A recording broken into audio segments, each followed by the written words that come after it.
Hello, everyone. Welcome to another episode of Talking About Rock. I'm your host, Rob Edwards. My co-host, Jerry Schmidt, has a special guest for us today from Nashville. Jerry. We have Byron Nemeth today. And of course, Byron has quite the impressive resume, playing guitar for the likes of Doro Pesh and Metal Church on tour in 2019. And of course, your history goes way beyond that. You've been at this for many, many years. But I would like to talk about your past experiences later on in the show. But right now, I want to talk about your current project. Yesterday on Facebook, you said the dream begins today. Can you tell us about what happened at the Blackbird Studios yesterday and your session recording the song? Let's see. You Know It's True. Correct. With Louis Espelot on bass, Steve Braun on vocals, and Zach Ballard on the drums. Correct. Yes, we tracked that song, and it was a fabulous experience, to say the least. What a beautiful studio. Feel very blessed to be able to record there, and very lucky. And it's just a fabulous experience. Besides the band, we also had a production crew. We had Tim Dolbear, who produced the song, and Lowell Reynolds, who engineered the song. And they were just completely outstanding in their positions and the advice that they gave to make everything sound wonderful. And it sounds great. It really sounds great. It's organic. It's the band, the whole band in the room, knocking it out. Old school Van Halen, Aerosmith, early records type style of recording. And that's what I wanted to do. Wanted to bring something back that's needed, I think. So is this in the style of Van Halen and Aerosmith? No, not musically, but just the methodology of how you record. Not recording remotely, but recording all at once. I got you. The whole band all at once. Yeah, that's what. I did read that track. Yeah, that's like really important because you can, with today's technology, you can certainly record remotely from anywhere and do a great recording. But there's a special chemistry and synergy to recording music, rock music, with the full band in the studio at the same time, laying down the main rhythm track and laying the song down. And that's just such a unique formula and synergy that I think it's completely natural and organic, and I love it. Right. Did you guys record more than just You Know It's True? Did you do other tracks in the studio? No. Just that one song? One song. That's it. Yep. Just one song. Yeah. Yep. And how did you guys come together? How did you come together with Steve, Zach, and Luis? Right. I met Steve on the road because Steve was in the other opening act that opened up for Metal Church and Doro Pesh. Sometimes it'd be a 3-band bill, or 2-band bill. And that's how I met him. I actually met him on the road, and we became friends instantly. And because we'd watch each other's sets, and every night was a different city, and we got to learn each other's sets. And it was really, really great experience. It really was. That's where I met Steve. And I met Luis and Zach through Tim, the producer. He introduced me to them, and I talked to them and talked to everybody and got everyone on the same page because I sent them a demo of the song, and we did it. So do you think you'll be going on tour with this group of guys? That's the hope. I definitely want to do shows and if possible tours. That's the hope. Yes. Mm-hmm. Well, obviously I've seen all three of these guys perform on the local Nashville stages in some form or fashion, and they're all great. Totally. Yeah. Absolutely. And I'm just amazed how you tapped into this Nashville rock community so quickly after leaving Phoenix. What was it, 2 months ago, Byron? I landed May 14th here. Yeah. And obviously I see you out and about at many, many places. Yep. So these people are definitely easily accessible. Yeah, absolutely. And now NAMM Week starts tomorrow, so here we go. Right. I think we chose. Pardon me? Are you going? I'll probably show up, not every day. I still have to meet some other obligations outside of the rock world. Cool. employed in a different field altogether. But certainly I do enjoy the rock music every day of my life when I can. So, and I certainly make the most of it whenever and wherever I can. And unfortunately, there's other work things that have to be accomplished during the week sometimes. Right. But certainly we could talk about that in private sometime later on. How long did the whole process take? Yesterday afternoon, last night at the Blackbird Studios. We were there 4 hours. We knocked it out in 4 hours. Yep. It was great. Everyone came prepared. Everybody was ready. Everyone knew the direction we were going in. Made a couple of adjustments, some tempo adjustments, because Tim made a suggestion that we should go from 120 BPM to 126, and it worked out great. Sped up the song just a little bit, and it made it more punchier. And just small little tweaks like that, and that's the way I liked it. It's a real production. It's real art. It's a real band playing for real together. It's Right. so important. So, do you think you'll get together with this bunch of guys again and just bang out a bunch of songs and maybe create an entire album to go on tour with? I just want to do singles, actually. Yeah. Yeah, I just want to just continue singles. Yeah, at the moment, that could change, but at the moment, I think that's a good strategy. When are we going to be able to see the final product? About 2 weeks, I would say 2 to 3 weeks, ballpark a little bit, give or take a little bit. I still got to track some more guitars. I'm gonna do some vocals. So you opened up with Images of Eden in 2019 for Metal Church and Doro Pesh. Correct. Can you tell us about that experience? And did COVID ultimately kill that tour for you, or was it done before then? No, it was done before that. It was done a little bit before that. It was done the October before COVID, so that didn't affect it at all. It just concluded. All the dates were scheduled and we did them all. But the tour was fun. Got to see the entire United States. Got to see Doro and Metal Church perform every night. They were totally great. Great audience base. Super fun experience. Again, that's how I met Steve, which is great. And when I got to see his band play, and it was a super fun experience. Definitely would like to do it again. I think touring, to be successful, besides financially, it's got to be a good hang. If you can't hang with somebody from another band for whatever reason, it makes it difficult. So I think if it's a good hang, and this tour was a great hang, it makes it just so much easier, I think. Right. Now, everybody needs to be on the same type of level or same page. Correct. How are you doing, Robert? I'm doing awesome. Thank you. I was reading on your site also that you are a multi-instrumentalist. What other instruments do you play? And do you play any of those in your other songs? I play and compose on piano. I do that quite a lot. That's my definite second instrument. And I like to do a lot of piano compositions and play and create different type of textures that I could bring into a song. I've got a lot of little sonatas finished and composed and out there. Nothing super full length on piano yet, but I'm kind of working on a piece right now, slowly, because I want it to be really, really nice. So I've listened to some of your instrumentals, guitar instrumentals, and they sound amazing. You can definitely hear some of your influences definitely come through. cool. I think you mentioned on your site maybe Joe Satriani and Yeah. some other guitar players. I think Yeah, that's Jimmy the name that Page. comes to mind for me. Steve Vai. Yeah. Yep. You can definitely hear that in your style, and it's excellent. I really appreciate it. Awesome. It's Thank you. very clean and crisp and bright. Yep. Very well defined. Cool. If you like What I that, like about it. you're gonna love what we did yesterday. So stay tuned. Yeah, I can't wait to see it and hear it. So, what is one of your most memorable moments on the tour stage?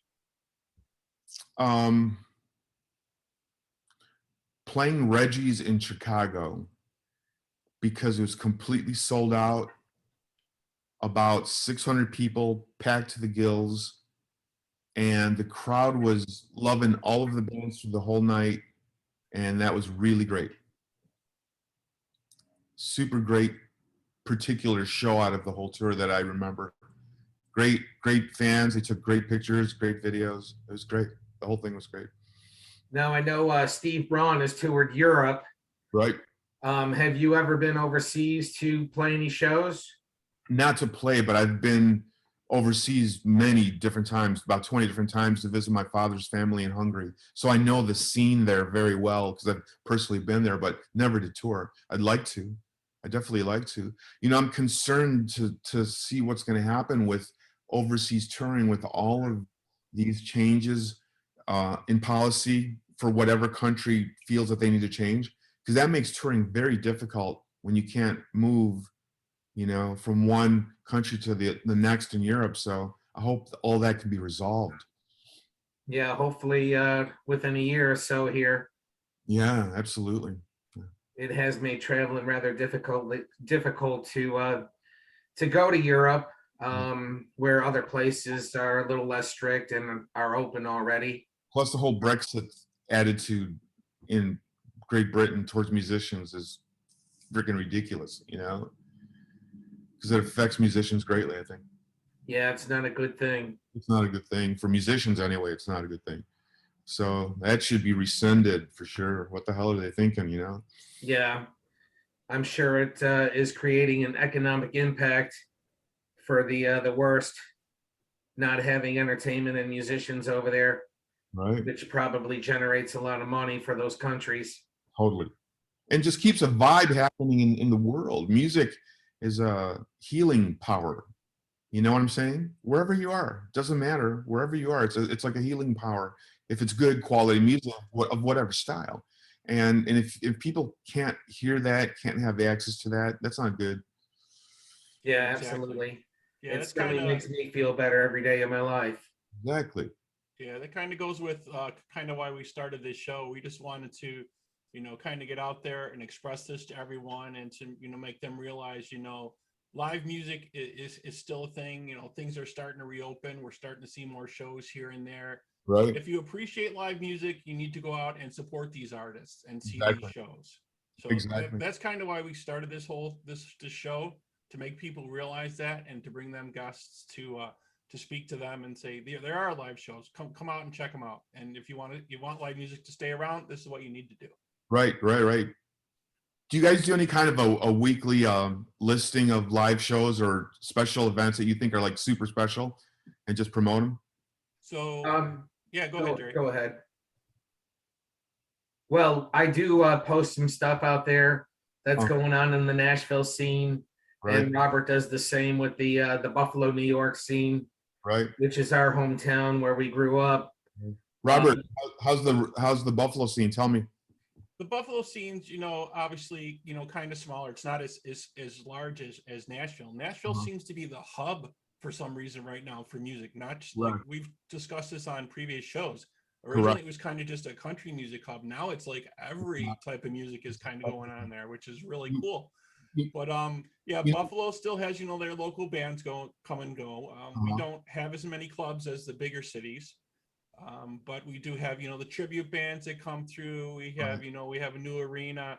Right. So we like to, you know, Buffalo's a tight-knit community. So we like to spread the word on our local bands, you know, and since Jerry's out there in Nashville, he spreads the word. And we also have a contact in Vegas. He comes on every once in a while and kind of gives us updates of what's going on there.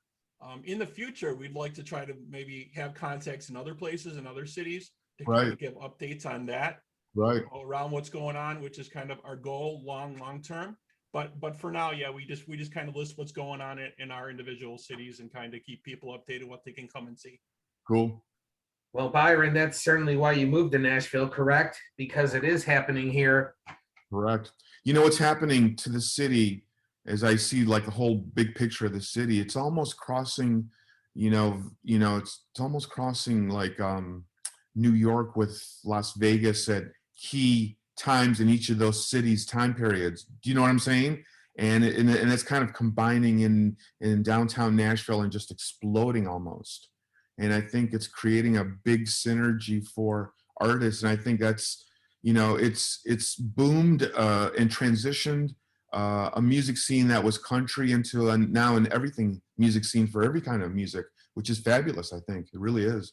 Yeah, absolutely. I described it as Las Vegas meets New Orleans to Robert the other morning Right, right. when I was driving into work in the city. So Yep, yep.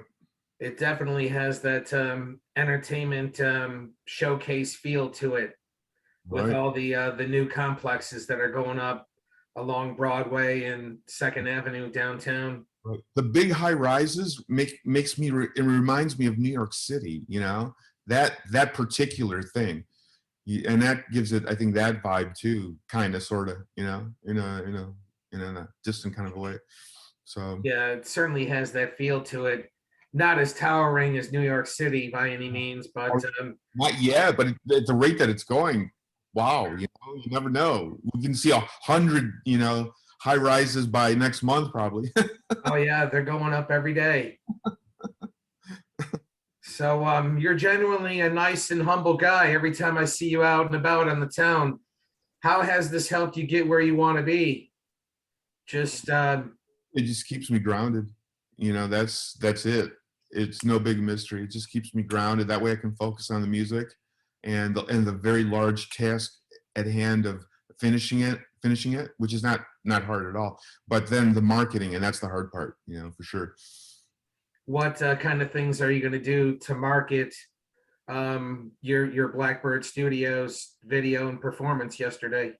Uh, Definitely marketing on social media, you know, and doing it the right way. And that's key, I think. That's you know, that's where you're seen. We're at the beginning of infinite knowledge now with the internet, and that cusp that we're at right now is going to allow us to be able to seek and find anything that we need, and eventually the audiences will get figured out and it won't be so explosive on the net. When, you know, when internet 3.0 comes, it's going to be a different experience, and you'll be able to find anything that you want a lot faster. And that's why I think that's the right place to market, for sure. So do you have any pet peeves about the industry at all? Is there anything that really disturbs you or quite frankly pisses you off Yeah, about the this music scene and things that are going on out there? specifically the digital payouts from companies like, you know, Spotify and YouTube. Those need to increase, for sure. Yeah, we've talked about that a little bit on previous episodes, where it's such a different landscape right now, right? Correct. You used to come out with a product like, well, a single originally. It was a single Right. until they moved to the album format. Right. But you come out with a product, they would see how that product did in different markets, different Right. areas, then they would schedule a tour.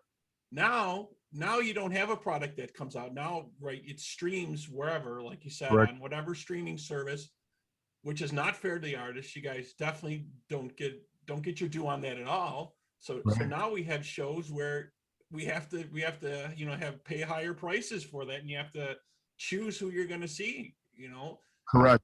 And, you know, part of the I guess reality, if that's even the right word, is the amount of songs that go up every day. People don't realize this, but anywhere from 60 to 70,000 songs a day go up on Spotify. If you can imagine that, you know, and that's a staggering number every single day. So the supply, you know, the supply is huge to these digital companies of the media that they need, and they, you know, they just don't value it as highly as they should.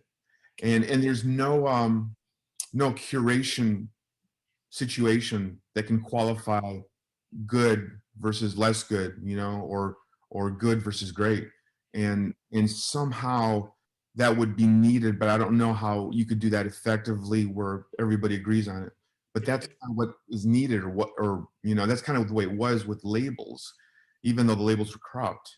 But that's kind of what they did. So we need some level of professional curation to qualify this good music, if that's the correct statement, without sounding too artsy, you know. Yeah, I think it's such a shame. I think is because Jerry and I have talked about it. I mean, when we were growing up, you could see a couple shows each summer. Yeah. You know what I mean? You can go to 4 or 5 shows in your town. Yeah. And you wouldn't be broke after that, you know. but now, you know, now the prices are so high because of streaming and because of that, because the record companies didn't realize at first when digital started coming out, they should have put together a platform, showcase their material online, and they got blindsided when other services came out and said, oh, okay, you're not going to put this material online, we're going to give it for free. Right. And then all of a sudden it changed into the streaming thing. Now it's like, oh, we're just going to stream it now. You know, I think the record companies were just, you know, waiting. Totally. You know what happened? You know exactly when it went to hell? When the record labels sued Napster. That day, that specific day when those papers appeared in court, that's when it went to hell. They shouldn't have done that. What they should have done is partnered with Napster. Right. They should have incorporated the idea. Exactly. And just kind of they should have just bought the company, really, and just fixed the problem that way. But they went about it totally the wrong way, and it screwed everything up for 10 years at least. I totally agree with you. It's the same way with video streaming services, right? Netflix came along and everybody said, oh, nobody's going to watch that. Right. So here we are, right? Right. Oh. So how do we fix this? How do we increase it? You know, it's just, I don't know. I think that's $1 million question. That's probably going to take input from many, many people to try to figure out. Totally. I agree 100%, you know. Consensus is needed, kind of. Yeah, absolutely. Large consensus. Well, hopefully there's some forces behind it that that are working on making this whole thing better for the artists and musicians. So tell me, how has jazz and classical music influenced your style as a rock guitarist?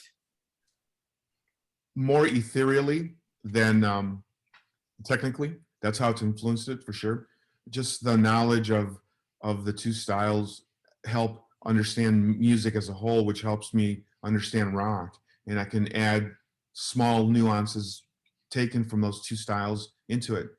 That's about it. I would call it, it's an ethereal influence, not a direct technical influence. Because obviously rock, not classical or jazz, you know, that's I mean, that's so obvious at that point. But now this isn't something you studied as a kid, correct? This came along later on in life? And it continues. It, you know, it doesn't stop.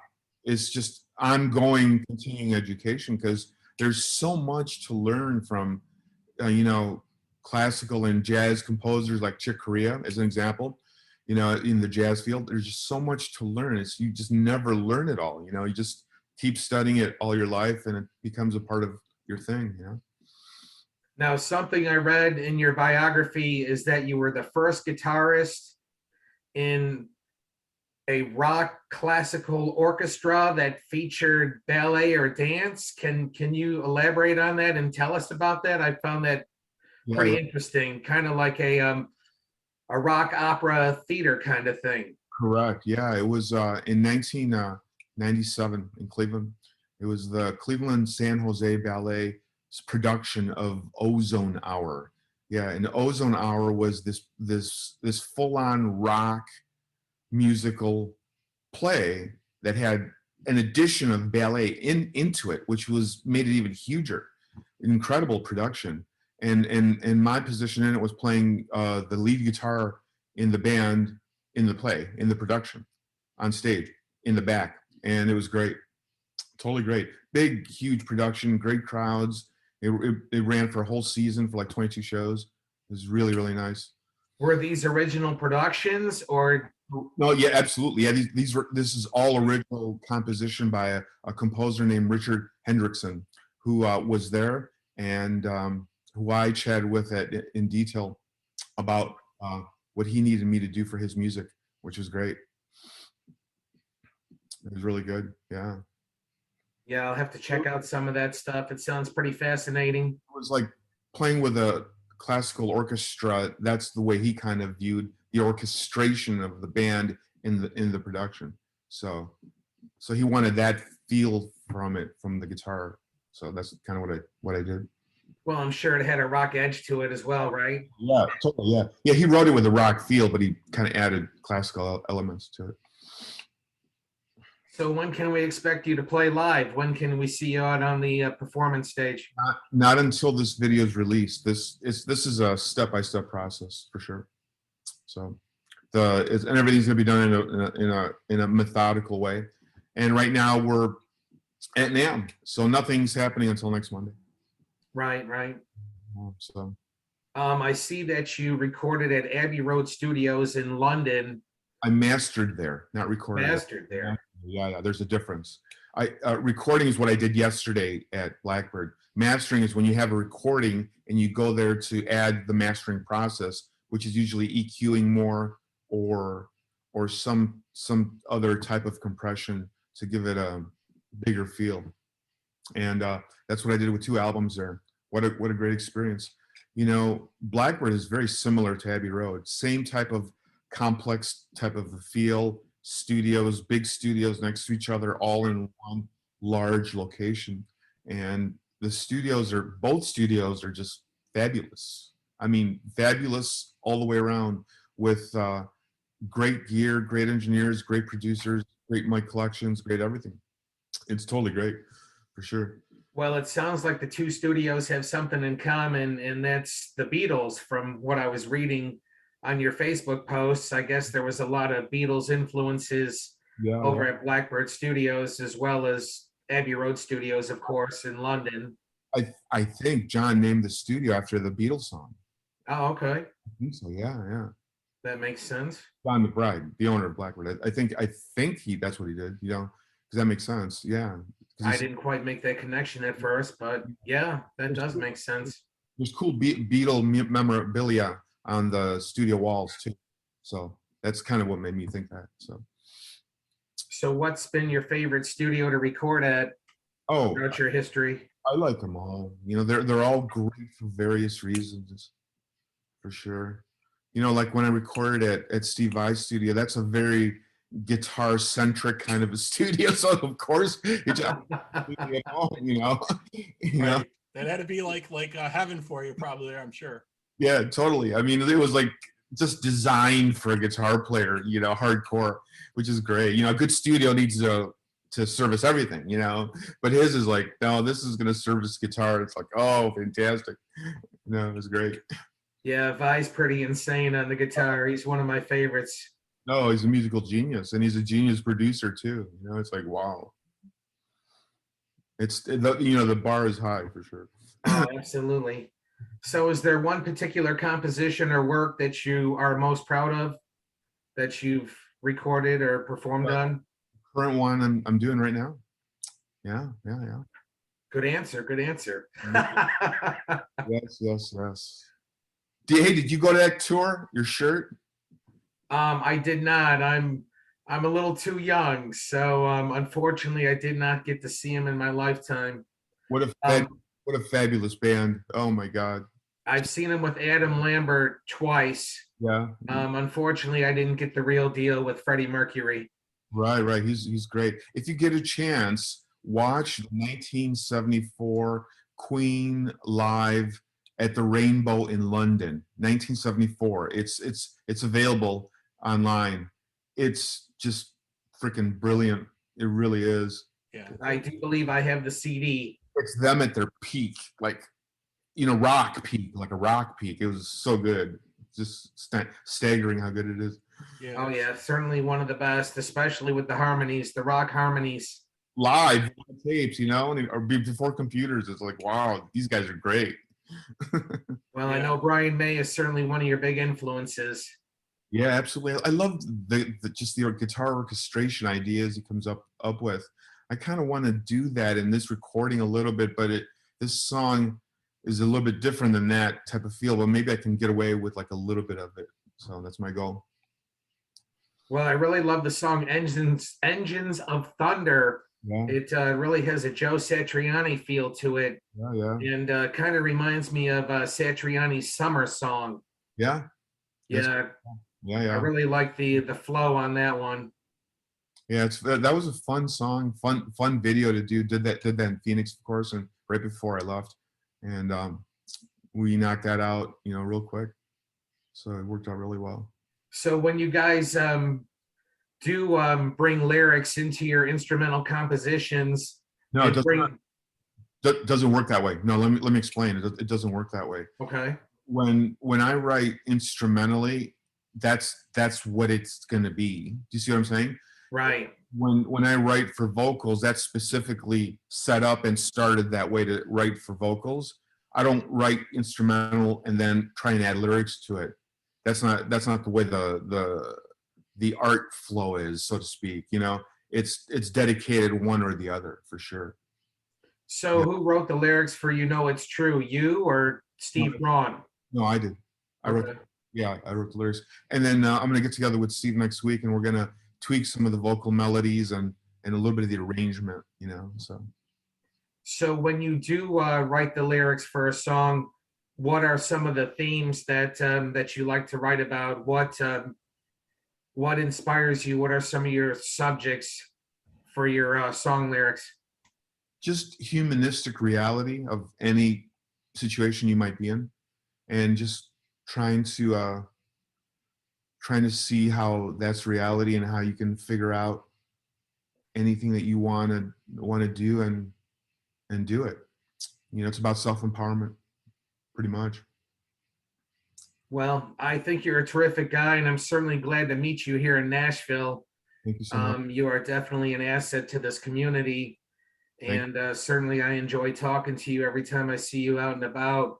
Yeah. You want to tell anybody out here watching the podcast anything else about You Know It's True?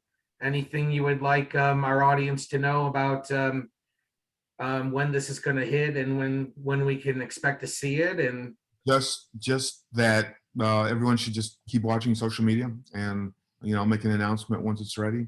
Couple 3 weeks, 4 weeks maybe, depends on our production schedule and when we can finish everything up, because I don't want to rush it. Everything's great right now, we're moving right along. I just don't want to rush it, but that's my approximation. Just keep watching social media. That's about it. Excellent. Well, we definitely look forward to the finished product coming out, and Cool. and some more songs obviously coming from you, and when the tour dates are coming, please let us know. Of course. Thanks Thanks for folks, having me. Appreciate it. Sure. Thank you so much for being with us. Yep. Everyone, if you have any questions or comments for the show, obviously, please email us at talkingaboutrock@gmail.com. Look for us on Facebook, and please visit our YouTube channel, Talking About Rock, to see this and upcoming interviews. Some of our upcoming shows will include Straight On, the Heart Tribute Band, and also we'll be talking with Simply Queen coming up, and Osmosis and other shows. there you go. Again, there we go. Yeah. So again, Byron, thank you so much for being with us. Thanks, man. Thank you, Byron. Thanks so much. Take care. Thanks for coming on. Cheers. I'll see you around.